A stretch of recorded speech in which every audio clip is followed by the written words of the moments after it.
ಗುರುಪುರ ಎಂಬ ಊರಿನಲ್ಲಿ ಬಡ ಹೆಂಗಸು ಒಬ್ಬಳು ವಾಸವಾಗಿದ್ದಳು. ಆಕೆಗೆ ಗುರುದತ್ತನೆಂಬ ಮಗನೂ ಇದ್ದನು.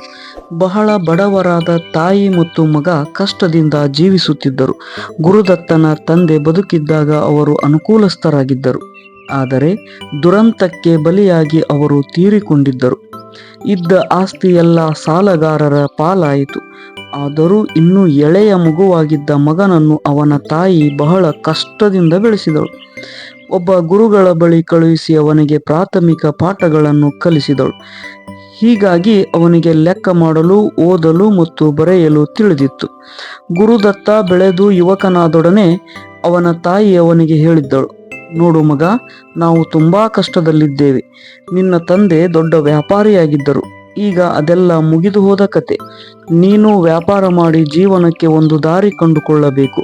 ವ್ಯಾಪಾರ ಆರಂಭಿಸಲು ನಿನಗೆ ಬಂಡವಾಳ ಬೇಕಾದರೆ ಪರೋಪಕಾರಿಯಾದ ಒಬ್ಬ ಶ್ರೀಮಂತ ಮನುಷ್ಯ ಪಕ್ಕದ ಊರಿನಲ್ಲಿದ್ದಾರೆ. ಅವರು ಬಡವರ ಬಗ್ಗೆ ಅನುಕಂಪ ತೋರುವ ಉದಾರಿಗಳು. ನೀನು ಅವರ ಬಳಿ ಹೋಗಿ ಕೇಳಿದರೆ ಸಹಾಯ ಮಾಡುತ್ತಾರೆ ಎಂದು ತಾಯಿ ಹೇಳಿದಾಗ ಗುರುದತ್ತ ಶ್ರೀಮಂತನ ಮನೆಗೆ ಹೊರಟ. ಗುರುದತ್ತ ಧನಿಕನ ಮನೆಗೆ ಬಂದಾಗ ಅಲ್ಲಿ ಅವರು ಯಾರೊಂದಿಗೂ ಕೋಪದೊಂದಿಗೆ ಮಾತನಾಡುತ್ತಿರುವುದು ಕೇಳಿಸಿತು. ಏ ಮುಟ್ಟಾಳ, ನಾನು ನಿನಗೆ ಎಷ್ಟು ಸಾಲ ಕೊಟ್ಟು ಸಹಾಯ ಮಾಡಿದ್ದೇನೆ. ನೀನು ಆ ಹಣದಿಂದ ವ್ಯಾಪಾರ ಮಾಡದೆ ಹಾಳು ಮಾಡಿ ಮತ್ತೆ ಮತ್ತೆ ಬಂದು ಹಣ ಕೇಳುತ್ತಿದ್ದೀಯಲ್ಲ. ಜಾಣರಿಗೆ ವ್ಯಾಪಾರ ಮಾಡಲು ಬಂಡವಾಳ ಬೇಕಿಲ್ಲ. ಒಂದು ಸತ್ತ ಇಲಿಯಾದರೂ ಸಾಕು, ಅದರಿಂದ ವ್ಯಾಪಾರ ಮಾಡಿ ಹಣ ಮಾಡಬಹುದು. ಆದರೆ ನೀನು ಹಣ ಪಡೆದು ವ್ಯಾಪಾರ ಮಾಡಿ ಹಾಳಾಗುತ್ತಿದ್ದೀಯಲ್ಲ ಮೂರ್ಖ.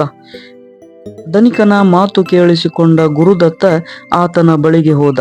ಸ್ವಾಮಿ, ನನಗೆ ಬಂಡವಾಳ ಕೊಟ್ಟರೆ ನಾನು ವ್ಯಾಪಾರ ಮಾಡಿ ಬದುಕುತ್ತೇನೆ. ಅದೇ ಸತ್ತ ಇಲಿಯೊಂದನ್ನು ಕೊಟ್ಟರೆ ಸಾಕು ಎಂದ.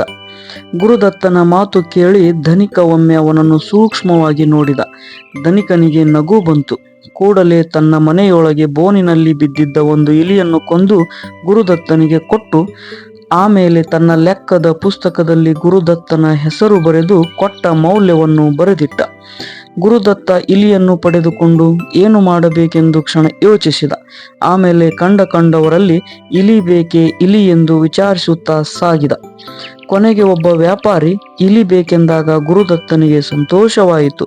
ನಾನು ಬೆಕ್ಕು ಸಾಕಿದ್ದೇನೆ, ಅದಕ್ಕೆ ಹಾಕಲು ಸತ್ತ ಇಲಿ ಬೇಕಾಗಿತ್ತು ಎಂದು ಗುರುದತ್ತನಿಂದ ಇಲಿ ಪಡೆದು ಅರ್ಧ ಸೇರು ಕಡಲೆಕಾಯಿ ಕೊಟ್ಟ. ಗುರುದತ್ತ ಕಡಲೆಕಾಯಿಯನ್ನ ಮನೆಗೆ ತೆಗೆದುಕೊಂಡು ಹೋಗಿ ಹುರಿದು ಒಂದು ಬಿಂದಿಗೆಯಲ್ಲಿ ನೀರಿನೊಂದಿಗೆ ರಸ್ತೆಯ ಬಳಿ ಕುಳಿತುಕೊಂಡ. ಕಾಡಿನಿಂದ ಸೌದೆ ತರುವ ಬಡ ಜನರು ಆ ದಾರಿಯಲ್ಲಿ ಬರುತ್ತಿದ್ದರು. ಹಾಗೆ ಬಂದವರು ಕಡಲೆಕಾಯಿ ಕೊಂಡು ನೀರು ಕುಡಿದು ಅವನಿಗೆ ಅದರ ಬದಲಿಗೆ ಕೆಲವು ಕಟ್ಟಿಗೆಯ ತುಂಡುಗಳನ್ನು ಕೊಟ್ಟು ಹೋದರು. ಹಾಗೆ ದೊರೆತ ಕಟ್ಟಿಗೆಗಳನ್ನು ಒಟ್ಟು ಮಾಡಿಟ್ಟುಕೊಂಡು ಅದನ್ನು ಮಾರಾಟ ಮಾಡಿ ಮತ್ತಷ್ಟು ಕಡಲೆಕಾಯಿಯನ್ನು ತಂದು ಅದನ್ನು ಹುರಿದು ಮಾರಾಟ ಮಾಡುವ ಕಾಯಕ ಹಿಡಿದ. ಸೌದೆ ಹೆಚ್ಚಿಗೆ ದೊರೆಯುವಂತಾದಾಗ ಅವನ ಜಾಣತನ ನೆರವಿಗೆ ಬಂತು. ಸೌದೆಯೊಂದಿಗೆ ಬರುವವರಿಂದ ಕಡಿಮೆ ಬೆಲೆಗೆ ಸೌದೆಯನ್ನು ಕೊಂಡು ಪಟ್ಟಣಕ್ಕೆ ಸಾಗಿಸಿ ಮಾರಾಟ ಮಾಡುವ ಕೆಲಸ ಆರಂಭಿಸಿದ. ಹಾಗೆ ಅವನು ಕೆಲಕಾಲ ಆ ವ್ಯಾಪಾರವನ್ನ ಮುಂದುವರಿಸಿದ. ಒಮ್ಮೆ ಅವನು 1 ವಾರ ಕಾಲ ಕೊಂಡುಕೊಂಡ ಸೌದೆಗಳನ್ನೆಲ್ಲ ಸಂಗ್ರಹಿಸಿಟ್ಟುಕೊಂಡ. ಆಗ ಮಳೆಗಾಲ ಬಂದಿದ್ದರಿಂದ ಕಾಡಿನಿಂದ ಸೌದೆ ತರುವವರಿಗೆ ತೊಂದರೆಯಾಯಿತು. ಈ ಸಂದರ್ಭ ನೋಡಿ ಗುರುದತ್ತ ತಾನು ಸಂಗ್ರಹಿಸಿಟ್ಟಿದ್ದ ಸೌದೆ ಮಾರಾಟ ಮಾಡಿದಾಗ ಹೆಚ್ಚಿಗೆ ಲಾಭ ಬಂತು. ಗುರುದತ್ತ ವ್ಯಾಪಾರದಲ್ಲಿನ ತನ್ನ ಅನುಭವವನ್ನ ಬಳಸಿ ಹಣ ಸಂಪಾದನೆ ಮಾಡುತ್ತಿದ್ದ. ಕೊನೆಗೊಮ್ಮೆ ಅವನು ಒಂದು ದಿನಸಿ ಅಂಗಡಿ ಆರಂಭಿಸಿದ. ತನ್ನಲ್ಲಿದ್ದ ಬಂಡವಾಳ ತೊಡಗಿಸಿ ವ್ಯಾಪಾರವನ್ನ ಜೋರಾಗಿ ನಡೆಸಿದ. ಇದರಿಂದಾಗಿ ಅವನ ಆದಾಯ ಬೆಳೆಯಿತು. ಕೆಲ ಕಾಲ ನಂತರ ಅವನು ದೊಡ್ಡ ವ್ಯಾಪಾರಿಯಾಗಿ ಶ್ರೀಮಂತನೆಂಬ ಹೆಸರು ಪಡೆದ. ಆಗಲೂ ಅವನು ತಾನು ಸಾಗಿ ಬಂದ ದಾರಿಯನ್ನು ಮರೆಯಲಿಲ್ಲ. ವ್ಯಾಪಾರ ಮಾಡಲು ಬಂಡವಾಳ ಕೊಟ್ಟಿದ್ದ ಶ್ರೀಮಂತರ ಮನೆಗೆ ಹೋಗಿ ಕೃತಜ್ಞತೆ ಹೇಳಿ ಚಿನ್ನದಿಂದ ತಯಾರಿಸಿದ ಒಂದು ಇಲಿಯನ್ನು ಶ್ರೀಮಂತನಿಗೆ ಕೊಟ್ಟು, ನಿಮ್ಮ ಉಪಕಾರ ನಾನೆಂದೂ ಮರೆಯಲಾರೆ ಎಂದು ಹೊರಡುವಾಗ ಶ್ರೀಮಂತ ಅವನನ್ನು ತಡೆದು, ನೋಡಿ, ನೀವು ತುಂಬಾ ಬುದ್ಧಿವಂತರು. ನಾವು ಕೊಟ್ಟದ್ದು ಒಂದು ಸತ್ತ ಇಲಿಯನ್ನ ಮಾತ್ರ.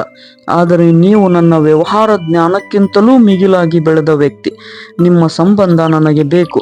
ಅದುದರಿಂದ ನನಗಿರುವ ಒಬ್ಬಳೇ ಮಗಳನ್ನು ನಿಮಗೆ ಕೊಟ್ಟು ಮದುವೆ ಮಾಡಿ ಈ ಆಸ್ತಿಯನ್ನೆಲ್ಲ ನಿಮಗೆ ಕೊಡಬೇಕೆಂದಿದ್ದೇನೆ ಎಂದನು.